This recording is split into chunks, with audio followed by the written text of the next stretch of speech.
نوشرما غزنی بھی جو کہ بہت زیادہ امیر ہے اور اس کے پاس بہت دولت ہے، دوسری جانب ایک لڑکی دعا دکھائی گئی ہے جس کا باپ بہت زیادہ سخت ہے اور اس کا باپ اس پر ہر وقت پابندیاں لگاتا رہتا ہے۔ اور دعا آزاد خیال لڑکی ہے اور وہ چاہتی ہے کہ اسے اپنی مرضی کی زندگی گزارنے کا موقع ملے، لیکن اس کا باپ کبھی بھی یہ نہیں چاہتا اور وہ ہر وقت پابندیاں لگاتا رہتا ہے۔ ایون کہ دعا کے پاس موبائل فون بھی نہیں ہے، لیکن دعا یونیورسٹی جاتی ہے اور یونیورسٹی میں دعا کی ایک دوست ہے ریتا، جو کہ دعا کو ہر وقت الٹی سیدھی پٹیاں پڑھاتی رہتی ہے۔ اور اگر دعا اپنے حالات سے خوش نہیں ہے تو وہ صرف اور صرف ریتا کی وجہ سے ہے، کیونکہ ریتا ایسی باتیں کرتی رہتی ہے جس سے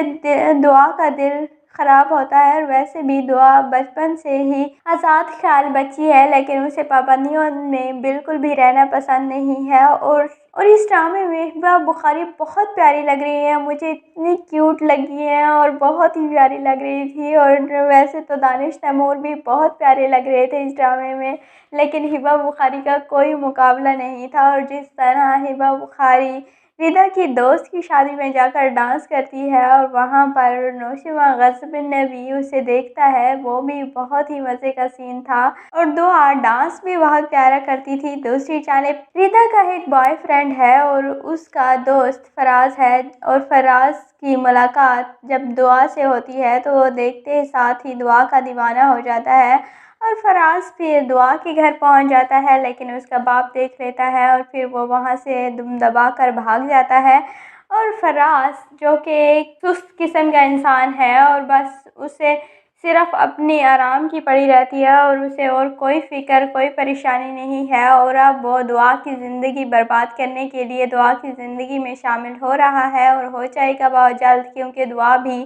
فراز کو پسند کرنے لگی ہے۔ اور دوسری جانب فراز تو بالکل دعا کا دیوانہ ہو چکا ہے، اور اب دعا آہستہ آہستہ فراز کے قریب ہوتی جائے گی اور پھر فراز اسے اپنے پاس بلا لے گا۔ اور آپ نے شاید اوسٹی میں دیکھا ہو کہ پھر فراز دعا کو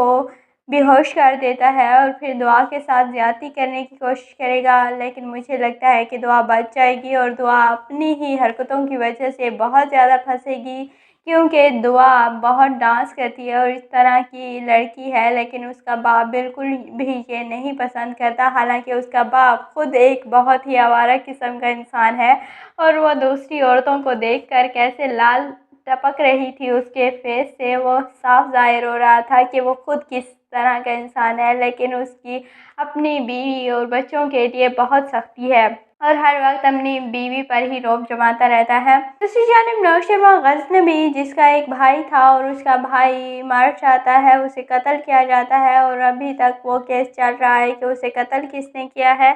اور نوشرما پھر بعد میں یہ سٹوری کھلے گی کہ اس کا قتل کیوں کیا گیا اور کس نے کیا اور کس سے دشمنی تھی نوشرما کی۔